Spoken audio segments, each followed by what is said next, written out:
Hi, my name is Kristy Inamasu, and I am a kindergarten teacher at Kalihiuka Elementary School, located in Kalihi Valley. I have been teaching for 10 years, all of which have been here at Kalihiuka. In 2018, Kalihiuka was recognized as a National Blue Ribbon School, and since then, we have continued to learn and grow together, building our collective efficacy. I truly believe our strong school community is what led to me being named a 2024 Milken Educator. An area of growth that was noticed was the need to increase student voice. Previously, instruction consisted of lots of teacher talk, where the bulk of the decision making on where to go next was made by me. Students also had limited opportunities to be a part of the process of identifying what they needed to improve on. And the challenge with that was, yes, students were still working on those areas that were noted. However, it wasn't as meaningful to them because they were passive participants. So empowering students to take ownership of their own learning has been a driving force for me within the classroom as part of our school-wide visible learning efforts. When students are able to take ownership of their own learning, they become metacognitive, they become active participants, and are able to answer questions such as, where am I in my learning? What are my strengths? What are my areas of growth? And what are my next steps? So knowing that reflection is an essential component for students to lead their own learning, I was eager to find a way to seamlessly integrate reflection into all parts of our learning within our kindergarten class. First and foremost, to building a community of reflective learners begins with cultivating a community of trust. Beginning on day one and continuing to maintain that trust every day sets the foundation for students to be open, to be honest, and to be vulnerable when reflecting and having those discussions about where they are in their learning. There are three main parts in the process of building a community of reflective learners. The first is to have clear learning targets or learning intentions and success criteria.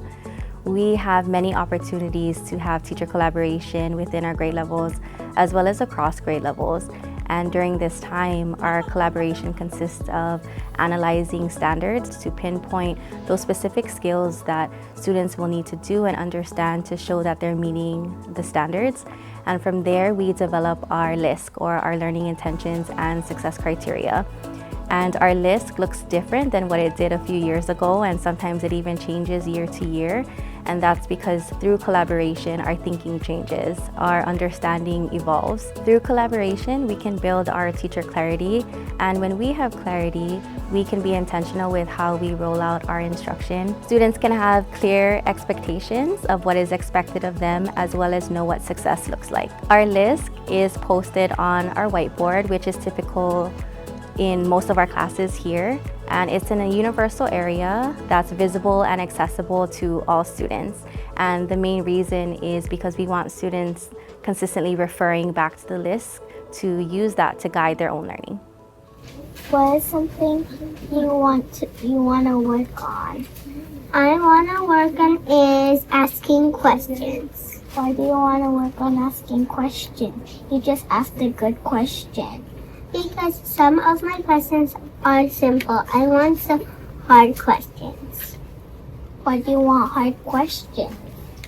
So that my friends and me can think from our text evidence and from our schema.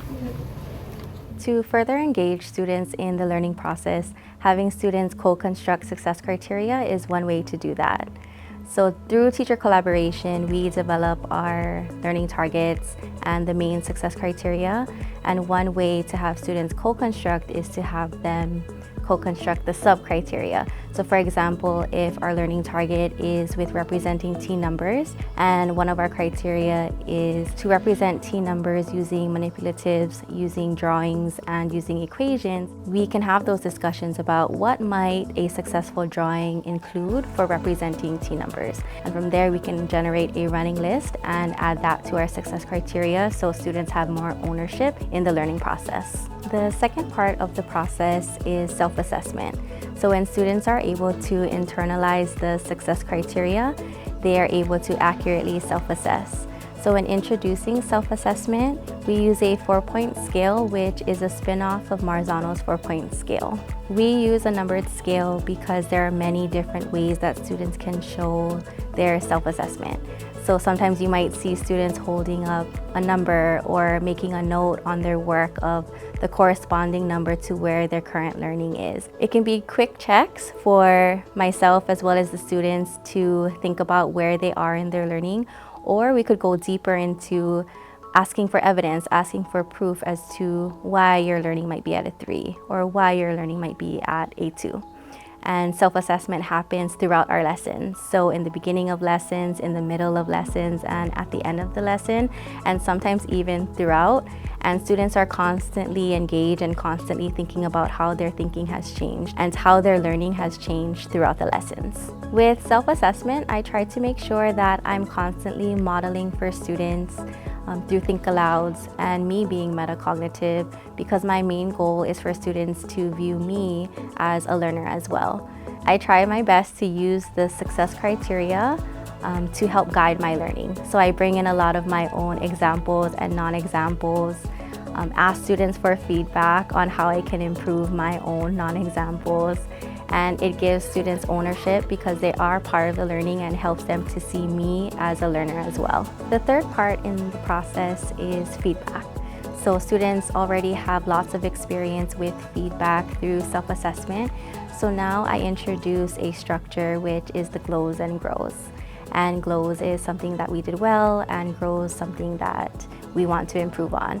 And this helps students have those discussions with one another, those peer discussions, because eventually we want students to be able to facilitate their own discussions with one another. As a result of the process of building reflective learners, I have seen an increase in rigor in the level of discussion students have with each other, an increase in the use of academic language, students being metacognitive, students holding each other accountable, students taking academic risks, consistent academic growth and achievement in all areas, and our classroom being transformed into a community of learners where we can all learn from each other. And we also have great feedback from families where they are also seeing this at home as well, where students are using their voice, they're giving their input, and they're being reflective at home as well, growing their confidence and their independence. Some advice I have for you if you are beginning the process of beginning reflective learners is that it starts with you and your mindset, and the belief that all students can achieve at a high level. They can engage in rigorous learning with high supports.